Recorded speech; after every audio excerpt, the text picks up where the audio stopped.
Requesting connection. Established. Encrypted. We're live. The show you've been asking for. Advice, technology, and community. Linux first, all others second. This is Ask Noah.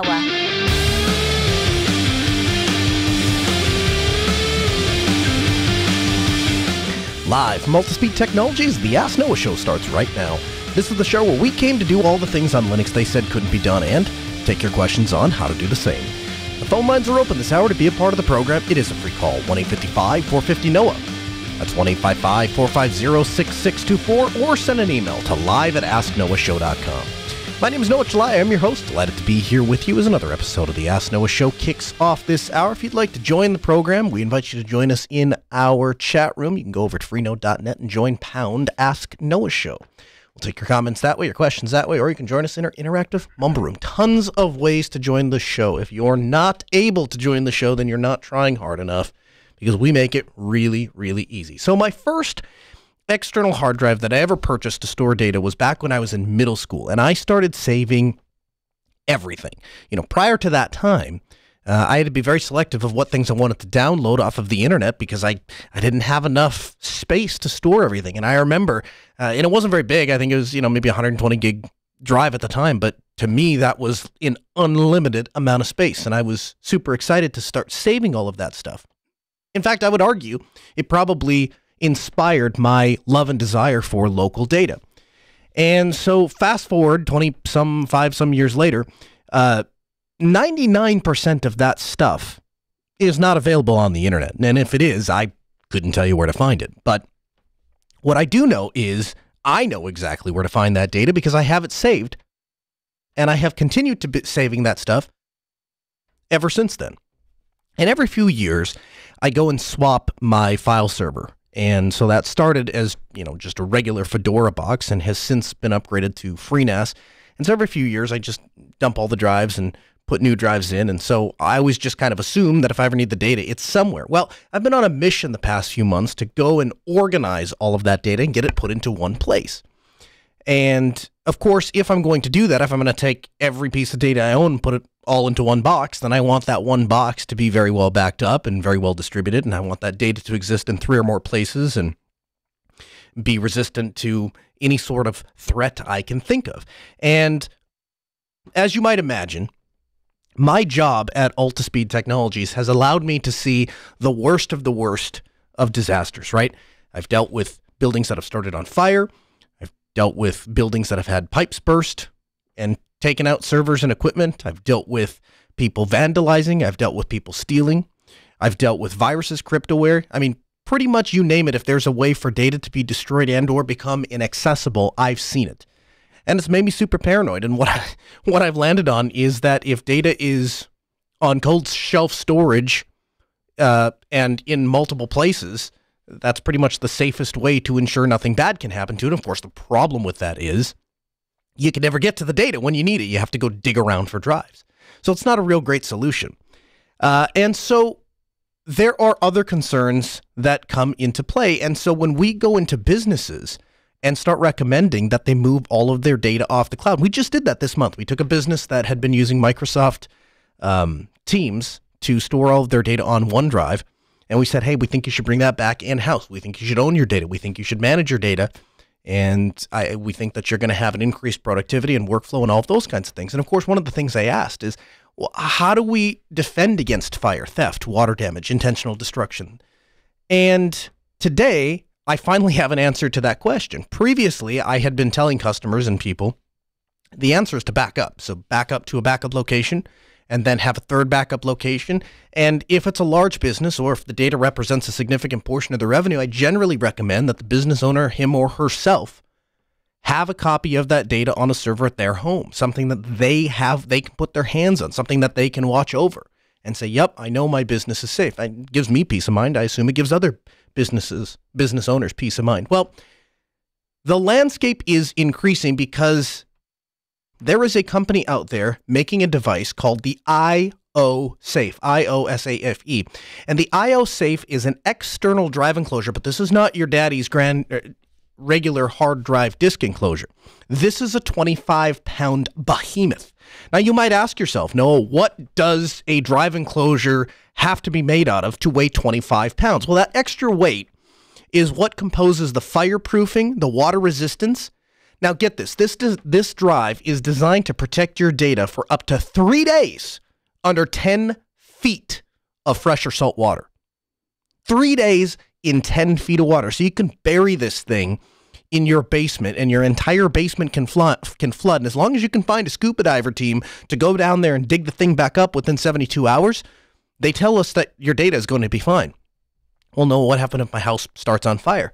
That 3 days or 10 feet underwater isn't going to help. Well, guess what? They protect this thing to 1,550 degrees for up to 30 minutes.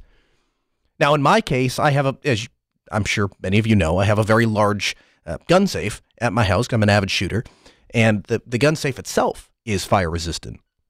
And so my thought is, I'm going to take this thing, I'm going to put my drives in it, and I'm going to take the 1,550 degree Inferno rated drive enclosure for 30 minutes, and I'm going to put that inside of my gun safe that's rated for even more fire protection. And so fires and floods happen. Another thing that happens, drive failures. What do you do in the event of a drive failure? So to protect against this, the IO Safe Duo contains 2 hard drives, and the drive makes 2 copies simultaneously and backs up to the other. Now, this is nothing particularly special. Most drive enclosures that are available today have some sort of function like this. But the thing that I really like about the IO Safe in particular is not only does it support RAID 1, that is copying onto 2 drives, and that's the default, but you can change it to RAID 0, JBOD, or spanning, using jumpers on the back of the unit. So what does that mean for you? That means if you are a Linux guru and you prefer to store your data in LVM, or if you're like me and prefer to store it on ZFS, this drive enclosure is going to work for you, because obviously with ZFS, you wouldn't want the drive to be dealing with RAID. You'd want it to present the individual disks to the operating system and let ZFS handle that. And this drive enclosure will work perfectly with that, and you can configure it just by switching some jumpers around on the back. And so you're going to gain speed and capacity in RAID 1 if you choose to use that functionality, or RAID 1 halves the capacity of the data and lowers the performance, and you lose in data security. So the IO Safe Duo it comes pre-built with up to 2 drives. It will support up to 14 terabyte drives in either bay. You can use 3.5-inch, 2.5-inch. It has a maximum capacity of 28 terabytes, and of course that's reduced to 14 if you're using RAID 1 because the drives are mirrored, so you're only getting half the capacity, which is the recommended setup from the manufacturer. I don't know about you, 14 terabytes is not going to be enough for me, but this company offers a whole array of lineups. Read speeds peaking out at 189 megabytes per second, write speeds to 171 megabytes per second. The fire protection has been tested against ASTM E119 standards, and the water resistant has been tested to IP68 standards, which, if you're not familiar with IP68 or ASTM E119, these are the kind of standards that, Pelican cases and such are rated against. I don't believe the Pelican case has a fire rating, but certainly has IP68 water rating.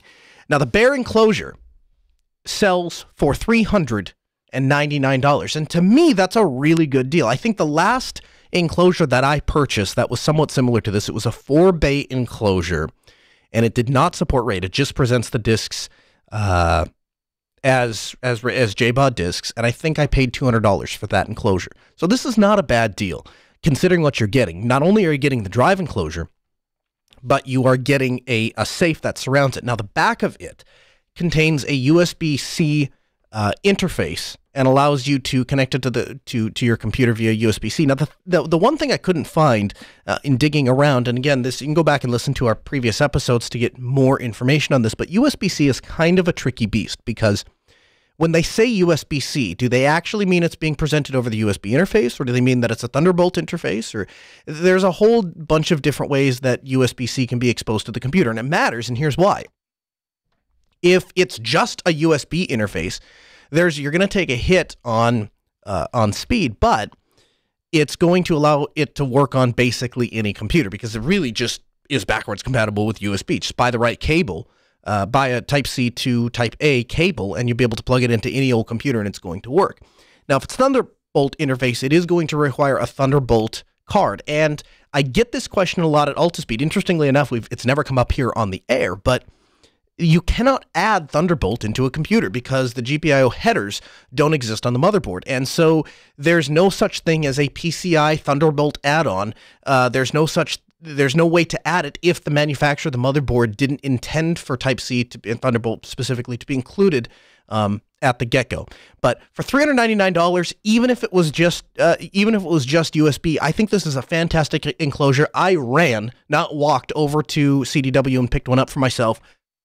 This is what I'm undoubtedly going to start using for keeping backups of my data, as well as our operations team over at Altispeed's working on putting together a solution to offer to customers so we can pair this with like a FreeNAS box, a small little FreeNAS box that will speak S3 and do data replication and backup for customers. Really, really cool device, really awesome. And so check that out. You can go to podcast.asknoahshow.com, head over there for the link to this device. Again, it's called the IOSafe Duo. They also have an IOSafe Solo, as well as, again, a whole array of NAS devices and such. You can find more about that on their site. Again, the phone lines are open if you'd like to join us, 855-450-NOAH. It's 855-450-6624. The email, live@asknoahshow.com. So Friday, we got the announcement that the CEO is stepping down of IBM. And so this comes as an 8-year tenure as she oversaw the company go through a rather difficult transition into cloud computing. She's going to be replaced by Chief Executive Arvind Krishna. I hope I'm pronouncing that right. IBM's Senior Vice President to the cloud. That same day, Jim Whitehurst will take over the CEO of IBM, Red Hat's subsidiary. And he's going to become the next president of IBM. So what does this mean exactly? I thought a little bit about this, and I talked to some folks at Red Hat and just kind of poked around and said, how are you guys feeling about this? What do you think? And what I was able to come up with is this is primarily a good thing, and here's why.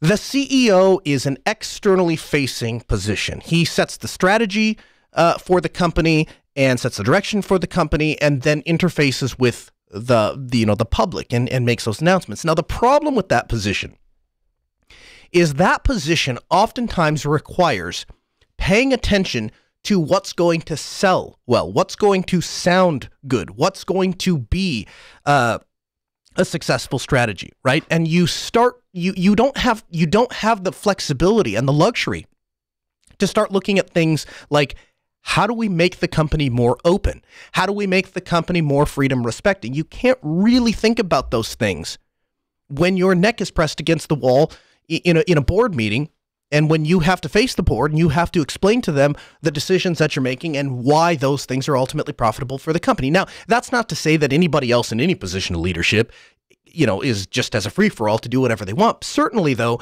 you have more flexibility to make some decisions when you're not the one that's going to be called in front of a press conference and you're not the one that has to explain these things.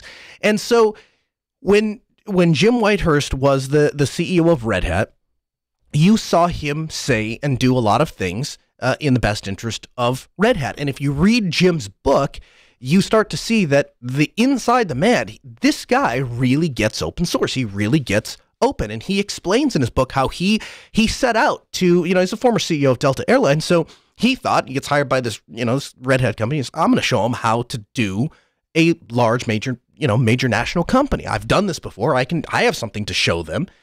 And through that, what he learned was that actually the open way, the Red Hat way, was a better way of doing things. And so he has been one of the most successful leaders of any open source company, certainly the most profitable open source company here in the United States. And now he is going to be put in the highest leadership position with the internally facing strategy, because that's what he's going to be handling as the president. The president is going to handle all of the internal stuff. Now, what I like about that is Jim is the kind of leader who wants to promote open source. So oftentimes he's going to be the one that is going to be having the decisions on who to bring on staff, who to staff the company with. And as we've talked about on the show numerous times, I've said it before and I'll say it again, If you want a company to go from proprietary to open, you fill a big, powerful, wealthy, proprietary company with open people. And that is the way that you change a company from the inside out. And we've seen that be successful before. And if there is a guy for this job, it is Jim.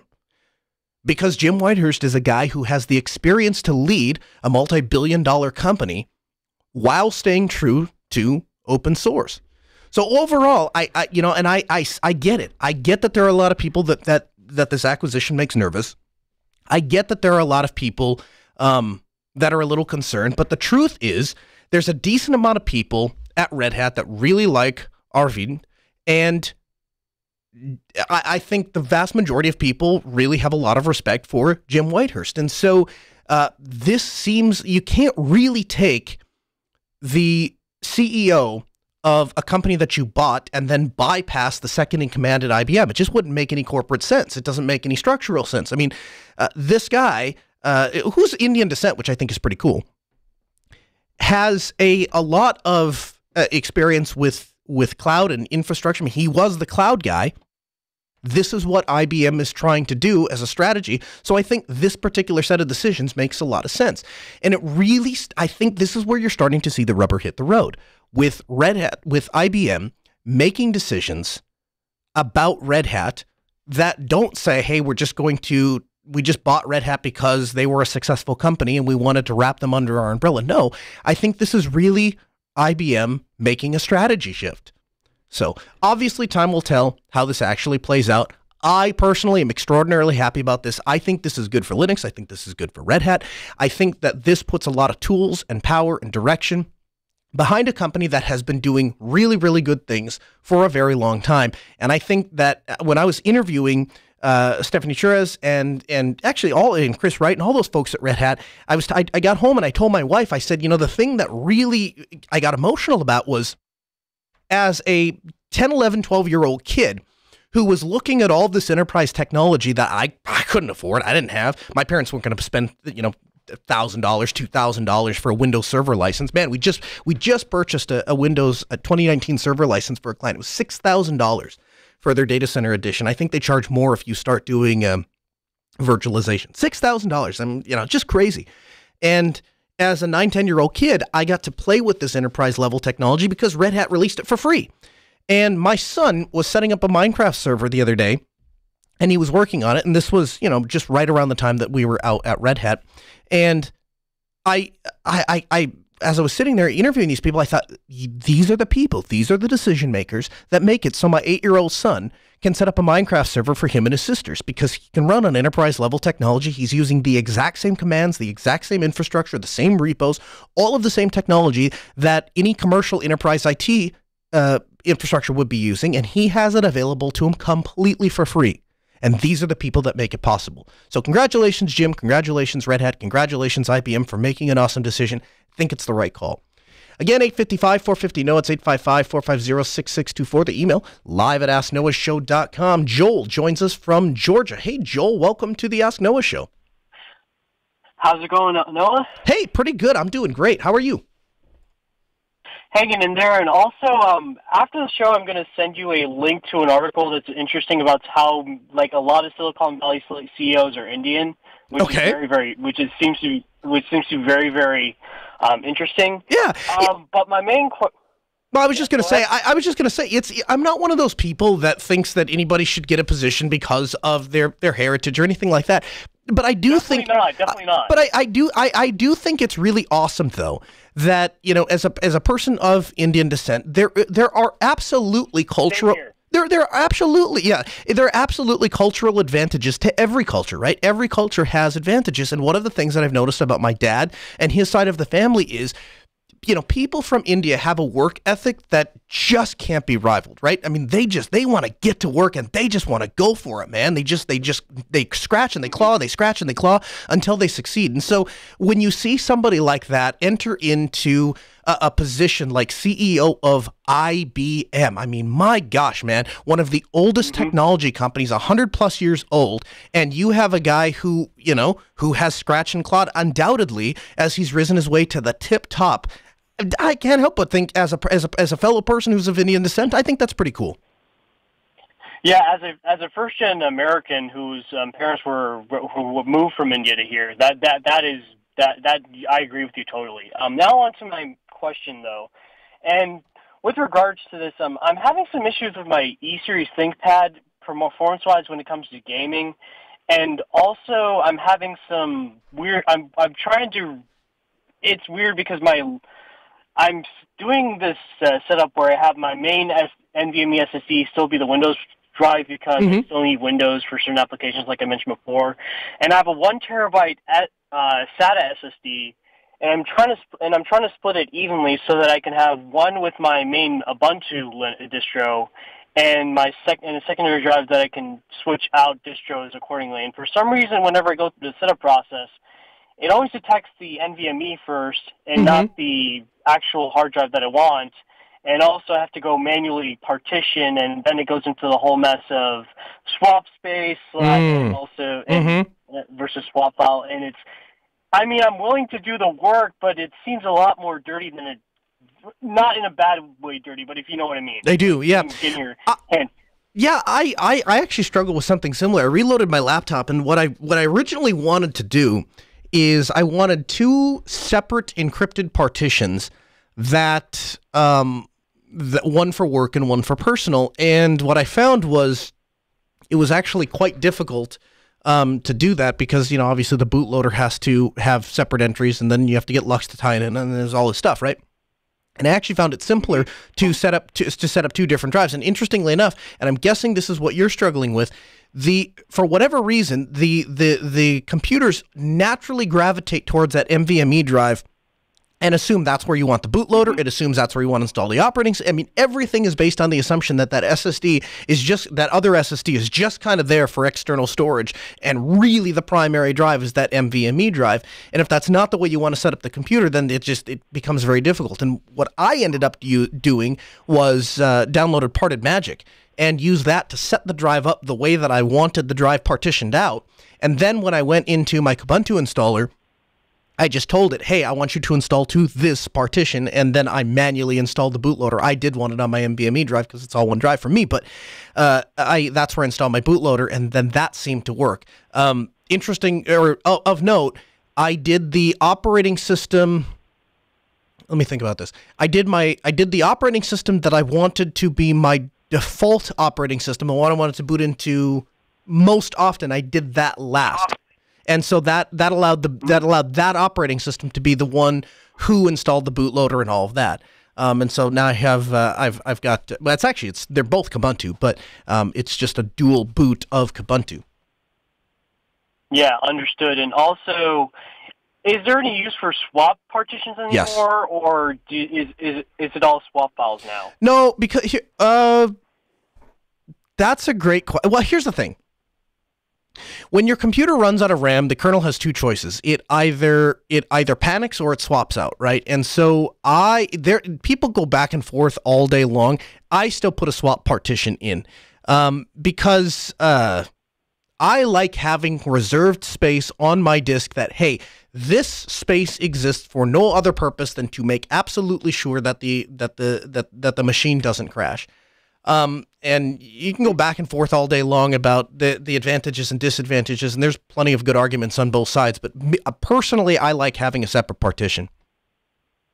And also this Parted Magic, is it with this solution, would this sort of alleviate the issue where I'm having issues, I can't suspend for a long period of time, and having a black screen when I wake up the laptop, such that I have to reboot in order to boot back in? No, that wouldn't. Partitioning wouldn't fix that. But you could. Have you tried adding no mode set to the kernel arguments for whichever distro is causing the issue with the black screen issue? It's not necessarily a black screen issue. It just refuses to load after you leave it to sleep for a certain long period of time. And I know Ubuntu is not necessarily the greatest distro when it comes to suspend/hibernate, if you know what I mean. Mm-hmm.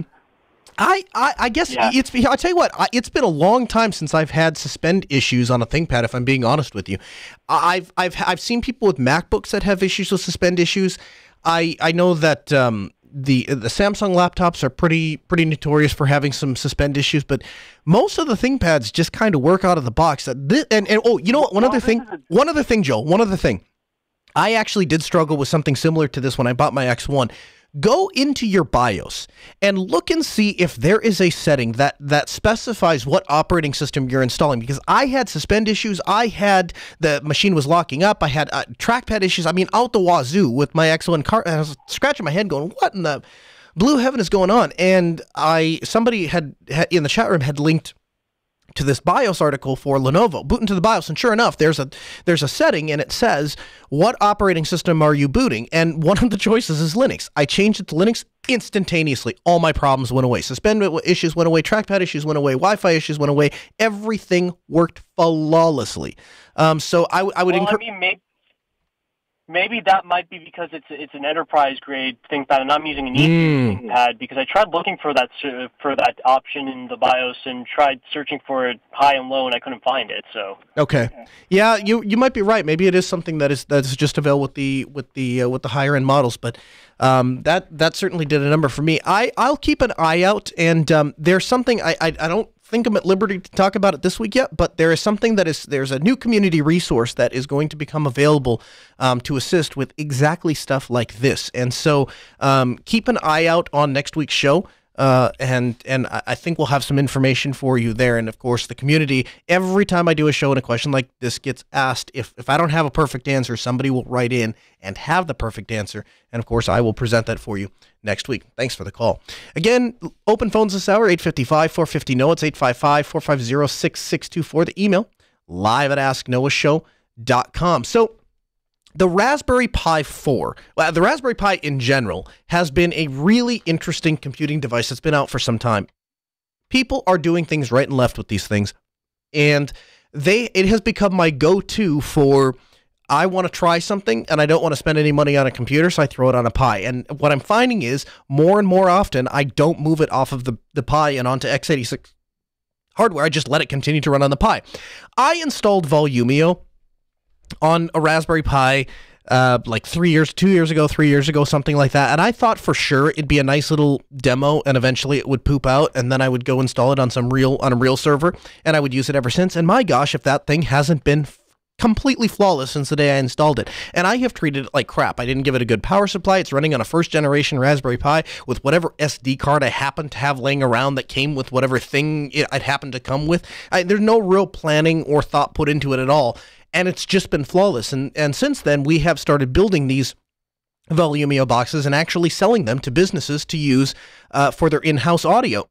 So if you walk into a hotel or you walk into a lobby or whatever, there's a little music that plays in the overhead speakers, and they have added things like multi-room functionality, a bunch of really cool features and feature sets, and all of it runs on a Raspberry Pi.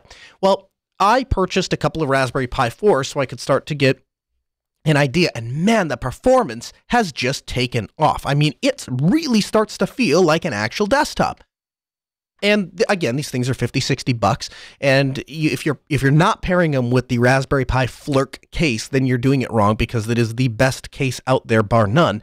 Well, I'm not the only one that has noticed the Raspberry Pi has some serious power behind it, because the Raspberry Pi Foundation has announced that it's starting to work on implementing support for the open source Vulkan graphics API for the Raspberry Pi single board computers.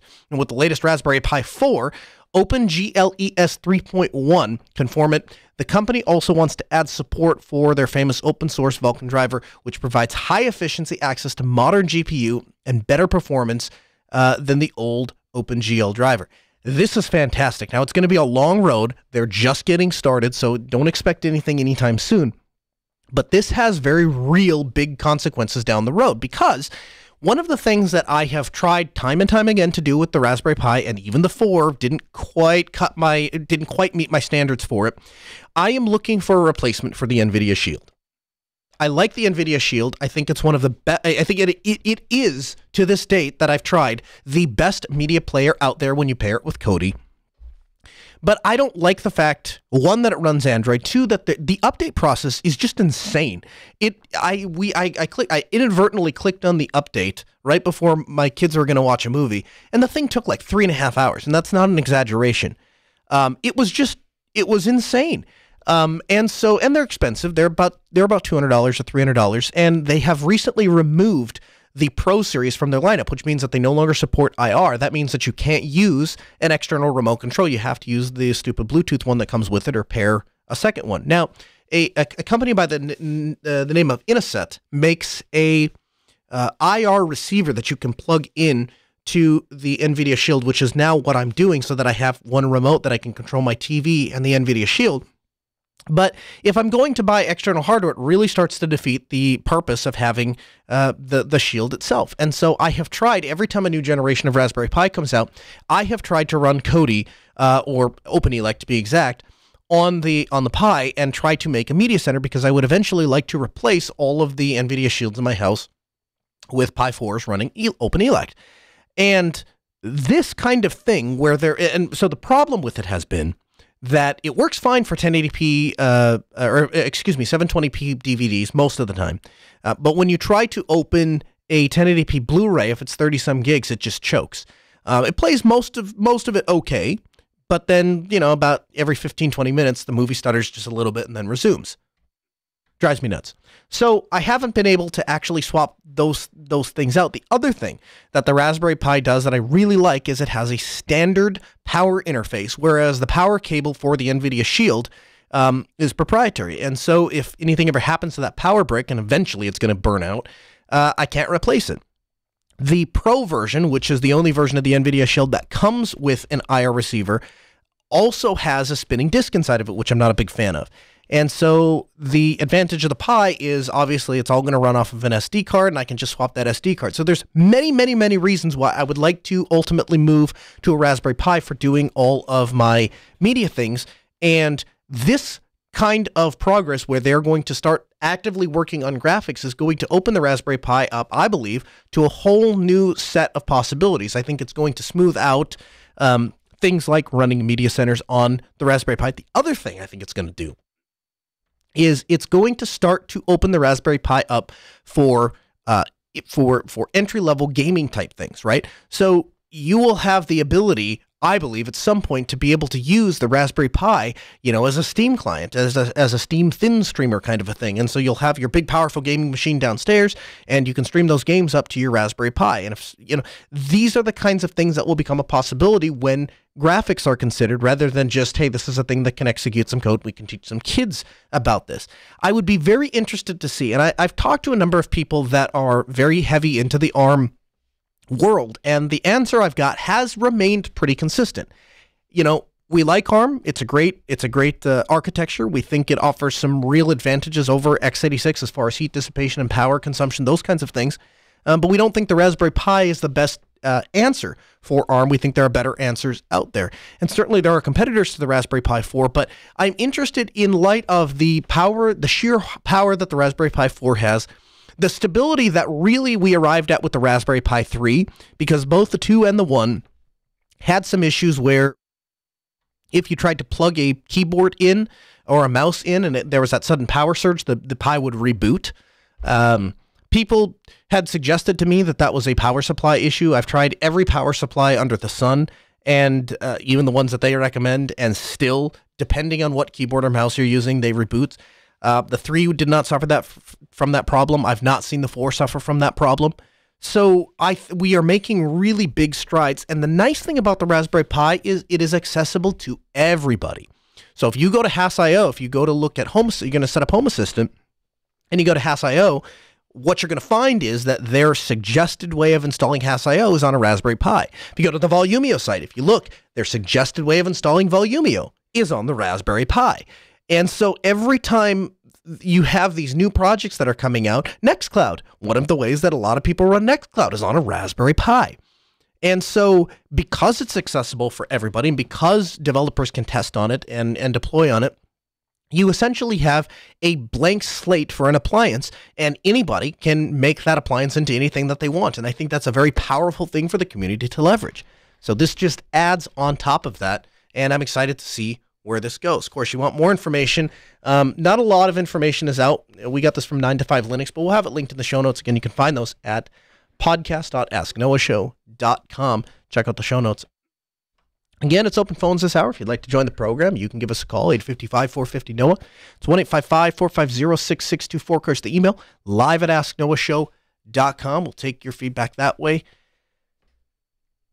There is a new sudo vulnerability out. Now, this vulnerability affects sudo versions prior to version 1.8.26 and from 1.7.1 to 1.8.25 P1.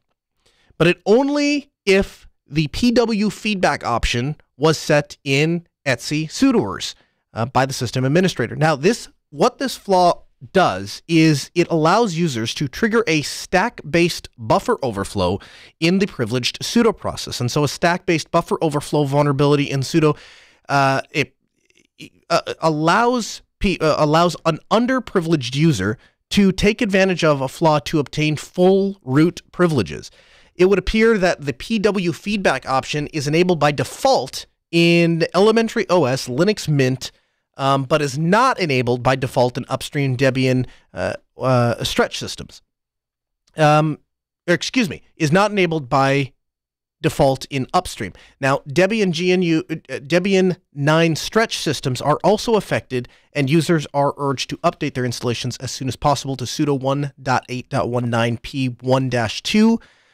Patches should be available shortly for other distributions, so make sure to update as soon as possible. And of course, if you listen to the show, I would tell you should be updating at least every week anyway, vulnerability or no vulnerability. 2-Bit in the chat room says that there was a sudo update to his Manjaro box, so of course all of the Arch people are going to be jumping up and down telling us how great their up-to-date systems are. But no, in all seriousness though, these are the kind of things that we have to pay attention to and the things that you have to stay on top of. So update, what can I say? There's not really much more to that. As far as security vulnerabilities go, if you thought Linux was the only one that was affected this week, you're wrong, because TeamViewer has been caught storing usernames and passwords encrypted with AES 128 CBC with a key. And if you want to see all the key stuff, go to podcast.asknoahshow.com, because I'm not going to try and read this. But inside of the Windows registry, if the password is reused anywhere, privilege escalation is possible. And if you do not have RDP rights to the machine, but TeamViewer is installed, you can use TeamViewer to remote in. TeamViewer also lets you copy data or schedule tasks to run through their service, which runs as NT Authority. So low-privileged users can immediately go to a system with a .bat file. And we have the entire article linked. This guy does an incredible breakdown of exactly what this vulnerability is and how it works and how it functions. But the important part to keep in mind is when you are using a piece of software like TeamViewer, what you have to understand is when TeamViewer tells you that it's a very secure piece of software, really, you're taking TeamViewer's word for it, because nobody has seen the source for TeamViewer other than the people who wrote it, and they're not at liberty and or likely to disclose what's in the source code. When you use a piece of software like X2Go, for example, it has been vetted time and time again by how many eyes? And so from a security perspective, I just don't really put a lot of faith in things like TeamViewer. It also makes me nervous that, remember, this vulnerability was diagnosed and essentially troubleshot as a Windows thing. But keep in mind, when you install TeamViewer on a Linux system, it runs as root. And, what is it doing in the background? And what kind of access does TeamViewer and or people that are using TeamViewer have to your system? Because if they find a vulnerability or an exploit in TeamViewer, well, guess what? Now that thing is running as root on your system, and you've just given an attacker access to it. The other thing, and, Internet of Service is what it is. At the same time, the fact that there is a brokerage server that when your TeamViewer client fires up, or the TeamViewer server part of it fires up, it calls back into TeamViewer and says, here I am, and I'm ready to accept connections from anybody. Keep in mind, that's all being handled on TeamViewer side. So you have absolutely no control over the stuff that you're putting on your system. And I get that TeamViewer is a really easy and simple way to get remote access to a system and get things set up for people. And I also understand and recognize that Simple Help, which I've recommended numerous times on this program, is not an open source piece of software, also runs as root or privileged user when installed, but at least the service isn't running in the background when I'm not using it, number one. Number two, at least it's self-hosted. So Simple Help will work if I have it just on a segregated LAN and I have nothing else running on that LAN. It's not even connected to the internet. I'll still be able to use Simple Help. With TeamViewer, unless it's actively going through the internet, you're not going to be able to get a remote connection. So I would be pretty cautious about using TeamViewer. I have taken it off most of my systems long before this, not because of this, just because every time I turn around, I see that TeamViewer running as root in the background, and it just sits there and it just aggravates the heck out of me. So take this for what it's worth. If it's something that you're concerned about, remove TeamViewer altogether. I believe that the biggest flaw is in TeamViewer 7, which is a little long in the tooth at this point. But again, you can read the entire security article and how he went about exploiting TeamViewer and gaining access to systems as an underprivileged user. We'll have that linked in the show notes. Again, 855-450-NOAH. That's 1-855-450-6624. The email, live@asknoahshow.com. We'd love to hear from you. A new Intel vulnerability is out. This vulnerability is called the cache out. Now, I'm not going to spend a ton of time on this because we have covered Intel vulnerabilities and speculative execution out the wazoo over the past few months here on the Ask Noah Show. But there is a new speculative execution attack out that's capable of leaking data from Intel CPUs across many security boundaries. We show that despite Intel's attempt to address previous generations of speculative execution attacks, CPUs are still vulnerable, allowing attackers to exploit these vulnerabilities and leak sensitive data. Now, before anybody totally freaks out, keep in mind, most of these speculative attacks require some sort of access to the system. So this is not something that people are executing from afar. It requires a certain level of access to the system to begin with. It's still something that we want to be aware of. And it's also something that as Ryzen continues to become more and more stable and more accepted and provides better and better performance at a lower price point than Intel, I might add, it's something that we should all consider. My latest workstation that I built in my basement that I'm now using on my day-to-day operation, I did with Ryzen. And so far, I have to say that if you're looking for a computing system that works flawlessly out of the box with Linux, Ryzen is definitely the way to go. Now that is, to be fair, this is more of a comparison of NVIDIA to the Ryzen graphics rather than or AMD graphics rather than the Intel versus Ryzen. But I had a weird issue in where my KDE desktop would completely lock up to the point that none of the bottom bar windows would work. I couldn't minimize, I couldn't maximize, I couldn't click on anything. It just wouldn't work. And the only way to fix that problem, not even logging out, not even bouncing the desktop DE would bring it back, I had to completely reboot the computer. And since switching over to Ryzen, I have not had that problem a single time. And so every time I see another Intel vulnerability pop up, I have to ask myself, is this really the direction I want to go, or should we maybe just all start considering Ryzen as a more production-ready system? Because Ryan got me started on it, but I have to admit, it is a far smoother experience. And remember, these are the kind of things that matter when you have a company that is developing their drivers out in the open, is giving that information to the community, and not relying on some company. There goes my computer. Not relying on some company to do it for you.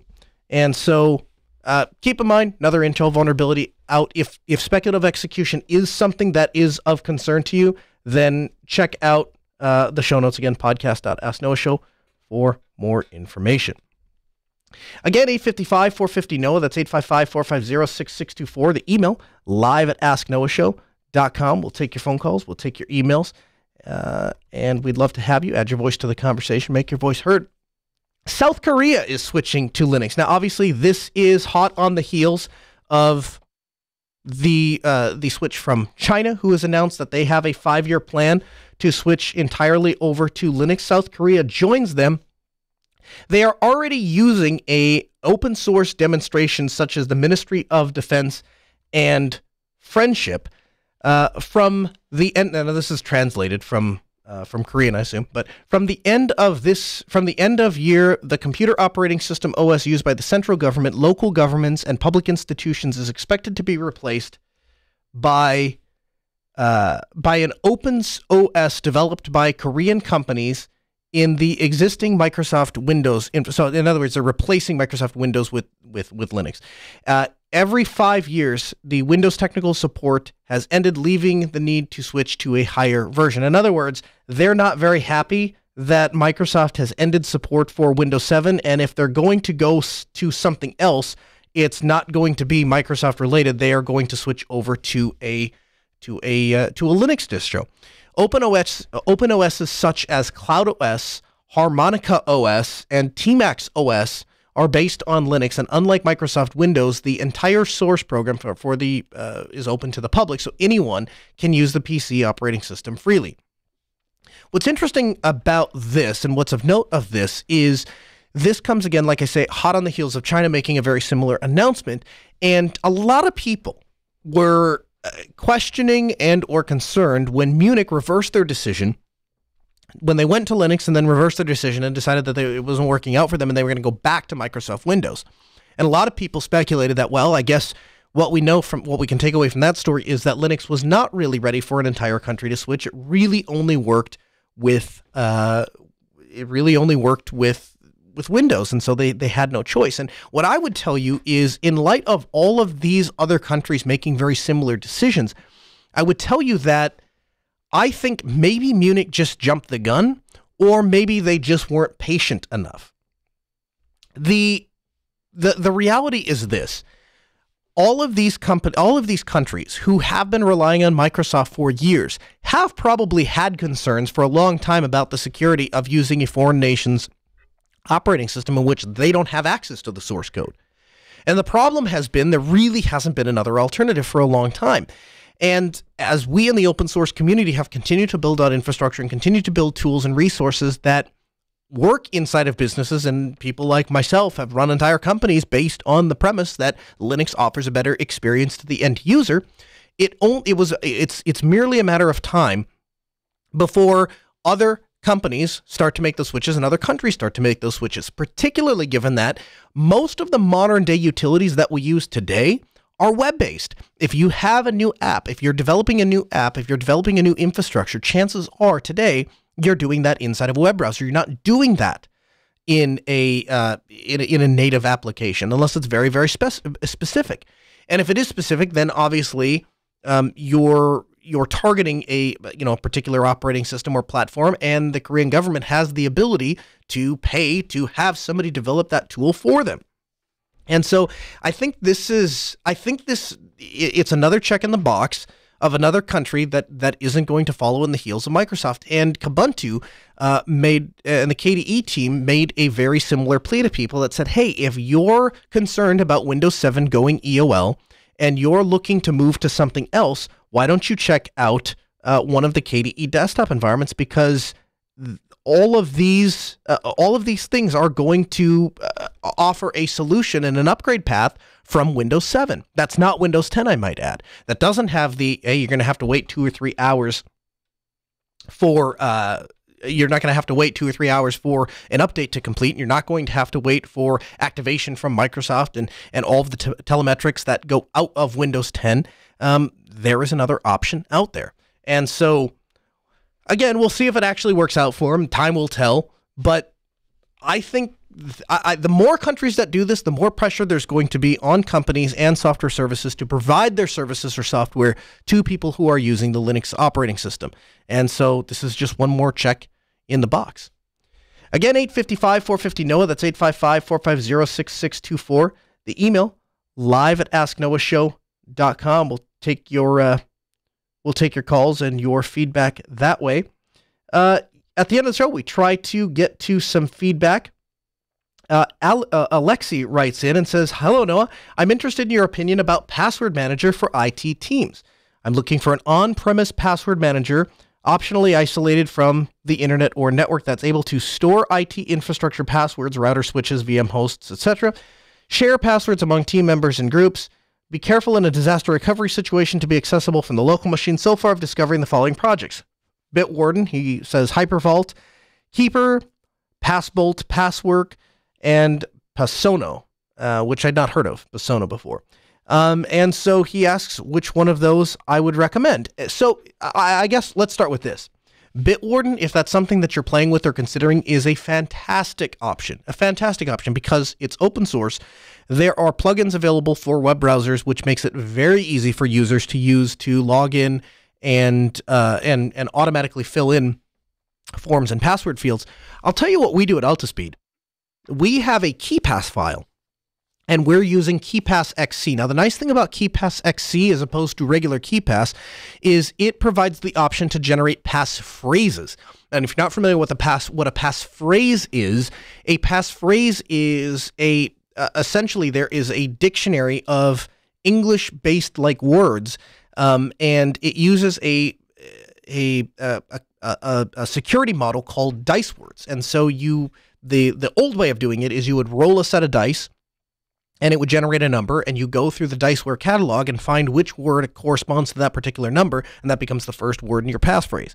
You do it again, and you get a second word in your passphrase. Do it again, third word in your passphrase, so on and so forth, until you have a very high entropy password that is virtually uncrackable, at least even by state powers, really. I mean, if you have a 9 to 12 word passphrase, nobody knows what order those words are in, and so the entropy is very, very high, and it becomes very difficult for computers to crack, yet it's very easy for people to remember. Obviously, in a perfect world, we would just generate 26 random characters through the entire key space, because that's going to be the most difficult thing to brute force. In apps, the problem with that is it makes it almost impossible to remember. And so what I like about KeyPass is it gives you the option. If you're always going to use the password manager, obviously it doesn't matter if it's memorable or not, but KeyPass XC allows you to generate a very long password and use that, and it allows you to generate a passphrase that you can share with a couple of people, and people can start to kind of remember if they're going to type it frequently or they need to use it frequently. Another feature I like about KeyPass XC that works particularly well for us is the folder hierarchy. So inside of KeyPass XC, you can create folders to group servers or networks, or we have clients. It provides a tremendous amount of organization. And the last thing that I particularly like about KeyPass XC is it allows me to have conflict resolution. So we store our KeyPass file on a NAS, and so there are multiple people that may access that at any one time. And one of the issues with that is if something were to happen, and two people were to access it at the same time and maybe save two different changes, what would happen? Well, KeyPass XC has conflict resolution, so it will save 2 copies of the file. One will be the KeyPass database, which is the last one that was saved. The second one will be a conflict file, so that if there was data that was needed from that second one, you have the opportunity of going back and recovering that data.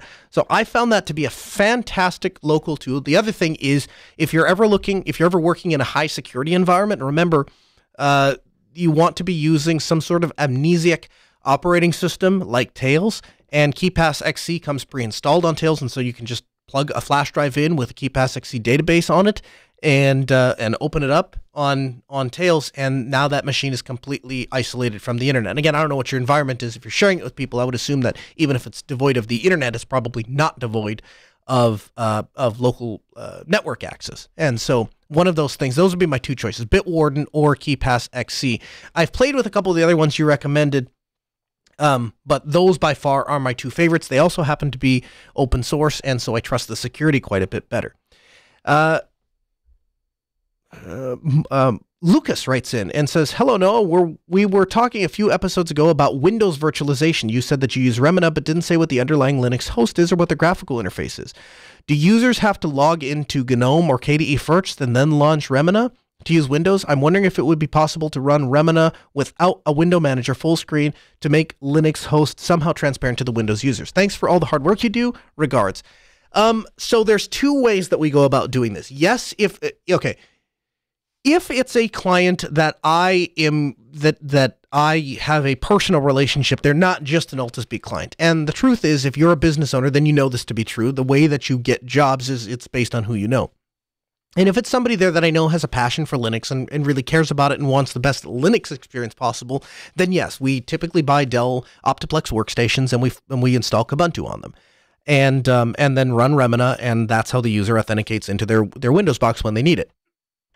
If, however, it's a client that, hey, we are a XYZ firm and we just need Windows computers and you can do whatever the heck you want in the back end, but I just want my Windows desktop presented. What we actually do is we use a software called ThinLinks, which comes pre-installed on the Raspberry Pi of all things, but they also offer versions that you can install on x86 hardware, and it turns any workstation into a thin client that will automatically connect to a Windows RDP session, which is exactly what you're talking about, making it transparent to the user. So they have no idea that they are on Linux. They don't care that they're on Linux. What they know is that they power this machine on, and their Windows desktop appears, and that's the way that they prefer to use it. And if they ever disconnect or restart the computer or it crashes, it just reconnects to that VM. That maintains all of the advantages of having Windows not installed on the metal, so we can take advantages of snapshotting and image-based disks and all those kinds of things, but provides a transparent Windows desktop to the end user. So hopefully that helps you. Hey, did you know the Ask Noah Show is available at podcast.asknoahshow.com? That's where all the show notes are. So all the stuff we don't get to, and there is a ton, you can get it there on the site. We'll be back next Tuesday at 6 p.m. Central. See you next week.